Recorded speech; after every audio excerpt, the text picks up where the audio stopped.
सत्संग अधिवेशन वरिष्ठ परिचालक उपस्थित कर्मी मंडल समाज गुरु भाई दादा माँ मैंने छोट छोट पिला मो स्नेह सदा जय को निवेदन कर आज विशेष जो सत्संग कर परिचालक सर कहते जे माँ मान द्वारा स्नेह श्रद्धा ठाकुर प्रति भगवान प्रति भल पाइबा तथा सत्संग प्रति आकृष्ट होवार एक विशेष मार्ग को ग्रहण करी आज सत्संग देइचंती। जस्ट पूर्व श्रद्धा मामनी आलोचना करते मु अनुभव करुली जे श्री श्री ठाकुर को धरला परे जे कौन कर मु तो जानी से कि आगु विवाह पूर्व दीक्षा नहीं कि नहीं दीक्षा ना गोटे अनुभव कली कहबार शैली से जहाँ कहते किसी शब्दर स्पष्टता थिला शुद्ध थिला एवं श्री श्री ठाकुर बर्मान उद्देश्य सत्संग जगत जहाँ करवा कथा बात श्री श्री ठाकुर जहाँ कहते आम मैंने जानीजे श्री श्री ठाकुर सब श्री श्री वर्मा गोटे मुद्रार अपरपार्श्व जदि गोटे कॉइन को देखा जाए श्री श्री ठाकुर जदि गोटा पटे रही अन्य पटे श्री श्री वर्मा रही यार कहबार अर्थ होची आम जीवन की संपूर्ण श्री श्री ठाकुर श्री श्री वर्मा जो मैंने विशेष कर दाम्पत्य जीवन ग्रहण कर अनुसरण करने पड़ो विशेष रूप जाना पड़ो जो श्री श्री ठाकुर श्री श्री वर्मा कौन आम मान को निर्देश कर सत्संग जगत तो एत बड़ अच्छी धर्म जगत तो एत बड़ विश्व ब्रह्मांड अच्छी आम मैंने कहीं चारि गोटी विग्रह को लेकिन पूजा करुचे श्री श्री ठाकुर श्री श्री वर्मा श्री श्री बरदा अधुना आचार्य देव कहीं आम ग्रहण करुचे प्रणाम करुचे जो दिन आम मान जीवन में दीक्षा ग्रहण कले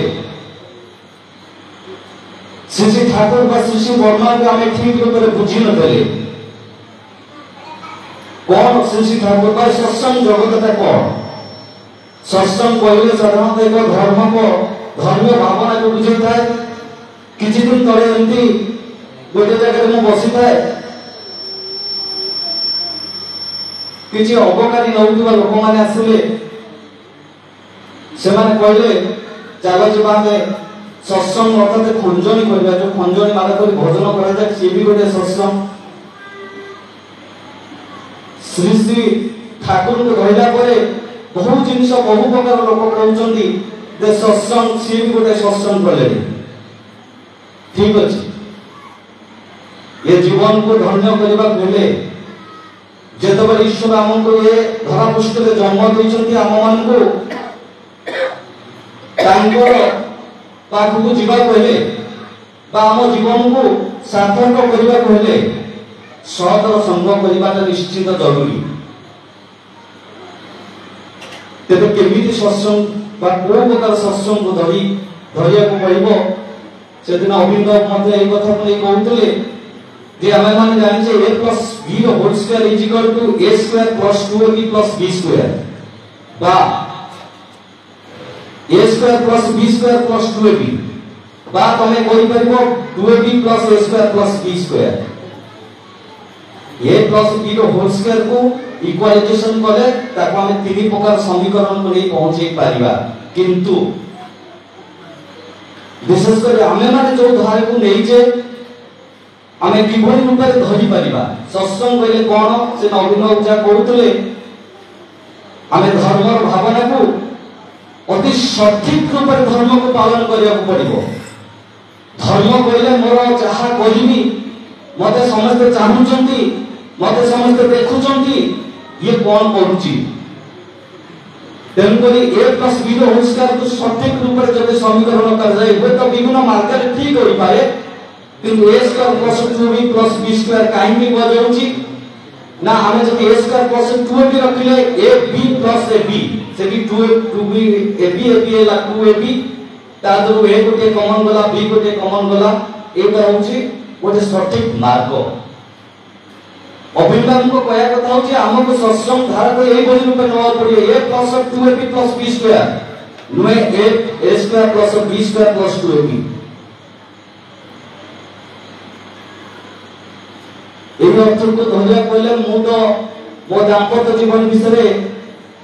सेठी को सठिक मार्ग जानिनी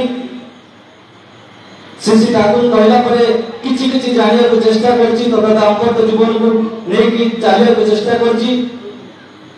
श्री ठाकुर को निकट से दिन जने विदेशगत जने गुरु भाई आसिले श्री ठाकुर को पछाइले सी एवं दाम्पत्य अर्थात स्वामी स्त्री आसी पिला पिली भी आसी दीर्घ 13-14 वर्ष विवाह पास कर प्रथम किसी दिन भल रूप से दाम्पत्य जीवन चलला स्वामी स्त्री संपर्क ठीक रहा किसी दिन पर निज निजर एटीट्यूड पैसिव एटीट्यूड को भीतर परिपूर्ण करने चेष्टा कले स्वामी खंडे स्त्री मनमुखी पिला माने इच्छा अनुसार जेतबेले शिक्षित एवं सब पारिवारिक समस्या मत देखागला पैसा प्रचुर थिले मध्य जेतबेले श्री ठाकुर को आसी पचारिले जे आमे माने एई भली परिस्थिति रे अछु स्वामी स्त्री आमे एखाटी चली पारुनो पिला पिली मध्य मोटर अलगा ही गेलेनी छोट पिला हेले भी अलगा ही गेलेनी कोन करा जी श्री ठाकुर किछ समय बसिकी श्री बर्मा को डाकिले बर्मा जत आसिले स्पष्ट दिवालोक मध्याह्न बेल से मध्याह्न बेले श्री ठाकुर कहले जे बर्मा लंठनटा जारी आन बर्मा प्रख्यात नमस्कार करी प्रणाम करके लंठन लेके आसिले एक कथा से देखुचंती गुरुभाई माँ माने देखुचंती किछि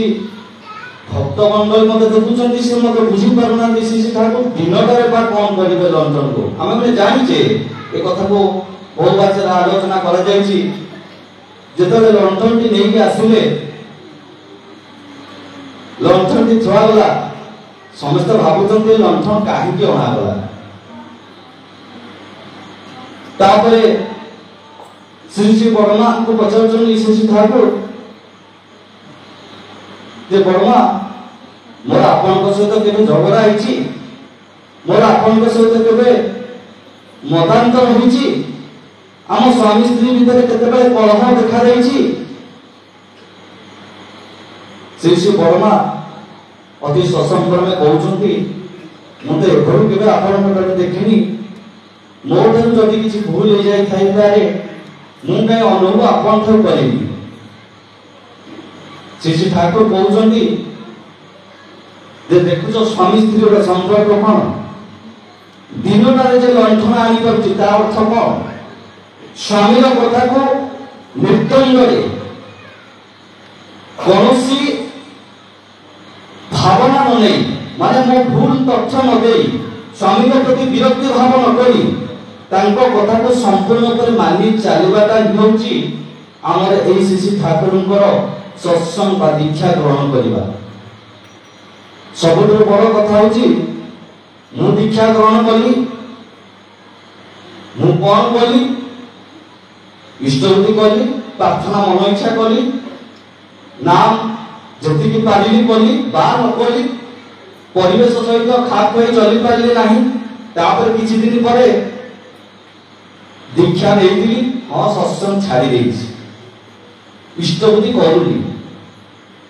बा नाम भी भूली जाइछि किंतु जेउ दिन मो श्री ठाकुर को नवा पाई ହୁଏତ ସେ କ୍ଷଣସ୍ଥାୟୀ ପାଇଁ ମୋ ମନର ଆବେଗପୂର୍ଣ୍ଣ ହେଇପାରୁ ବା ଶ୍ରୀ ଶ୍ରୀ ଠାକୁରଙ୍କର ବା ପିତାମାତାଙ୍କର ଆଶୀର୍ବାଦ ହେଇପାରୁ। ଯେଉଁଦିନ ମୁଁ ଦୀକ୍ଷା ନେବା ପାଇଁ ଋତ୍ୱିକ ଦେବତାଙ୍କ କତିରେ ପହଞ୍ଚିଲି ବା ବସିଲି, ଶ୍ରୀ ଶ୍ରୀ ଠାକୁରଙ୍କୁ ସମ୍ମୁଖରେ ରଖି ଶ୍ରୀ ଶ୍ରୀ ଠାକୁରଙ୍କ ମନ୍ତ୍ର ନେବା ପାଇଁ ଚାହିଁଲି, ସର୍ବପ୍ରଥମେ ଜଳ, ତୁଳସୀ ଏଇଭଳି ରୂପରେ ନେଇ ଋତ୍ୱିକ ଦେବତା ଯାହା କହୁଛନ୍ତି ତାକୁ ପ୍ରତିଜ୍ଞା କରି କହୁଛି ଯେ ଆଜିଠାରୁ ମାନେ ସେହି ମୁହୂର୍ତ୍ତରୁ ମୋର ଏଇ ଜୀବନଟା କେତେ କ୍ଷଣସ୍ଥାୟୀ ବା କେତେ ଦୀର୍ଘ ତାହା ମୁଁ ଜାଣିନି, କିନ୍ତୁ ଏଇ କ୍ଷଣସ୍ଥାୟୀ ବା ଏଇ ମୁହୂର୍ତ୍ତରୁ ମୁଁ ଆପଣଙ୍କର ପ୍ରତିଷ୍ଠା କରିବା ମୋର ଜୀବନର ହିଁ ଏକମାତ୍ର କାମ୍ୟ। ମୁଁ ଯଦି ତାଙ୍କର ପ୍ରତିଷ୍ଠା କରି ନ ପାରିଲି ତାହେଲେ ଏଇ ଜନ୍ମ କଣ ପାଇଁ ଈଶ୍ୱରଙ୍କୁ ଧରିବି? ଈଶ୍ୱର ତ ବିଭିନ୍ନ ମାର୍ଗ ଦେଇ ଅଛନ୍ତି, କିଏ କୋଉ ମାର୍ଗ ଦେଇ ଯାଉଛି, କିନ୍ତୁ ବାସ୍ତବ ମାର୍ଗ ଯୋଉଟା ସେଇଟାକୁ ଯଦି ମୁଁ ଧରିବି ତେବେ ତାହେଲେ ଏହିପରି ରୂପରେ ମୋ ଆଇଡଲକୁ ନେଇକି ଚାଲିବି। ତେଣୁ ଆଜିର ଏଇ ଯୋଉ ସତ୍ସଙ୍ଗ ଅଧିବେଶନ କରାଯାଇଥିଲା, ସେଥିପାଇଁ ଆମର ଏହି କେନ୍ଦ୍ରର ଛୋଟ ପରିସର ମଧ୍ୟରେ ଥିବା ସମସ୍ତ ମା ମାନେ, ଗୁରୁ ଭାଇ ମାନେ, ବିଶେଷ କରି ଆଜିର ଆୟୋଜକ ମାନଙ୍କୁ ମୁଁ ଜୟକୁ ନିବେଦନ କରାଯାଉଛି।